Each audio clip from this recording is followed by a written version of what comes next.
एक वडील आपल्या बाळाला रोज नवीन प्रकारचे खेळणे आणायचे, खूप सारे खेळणे आणायचे आणि त्यांना त्याबद्दल खूप अभिमान वाटायचा. म्हणून एक दिवस त्यांनी आपल्या बाळाला सहज विचारलं, बाळा बघ, मी तुझ्यासाठी किती करतोय, मी तुला न मागताही सगळ्या प्रकारचे खेळणे आणून देतोय.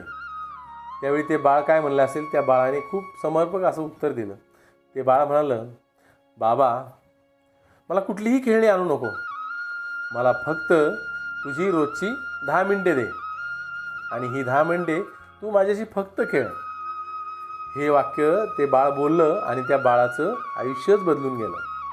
कारण त्या वडिलांना जाणवलं की अरे, माझ्या बाळाला मी जे काही आणतोय यातली कुठलीच गोष्ट नको आहे, तर त्याला फक्त माझा वेळ हवा आहे.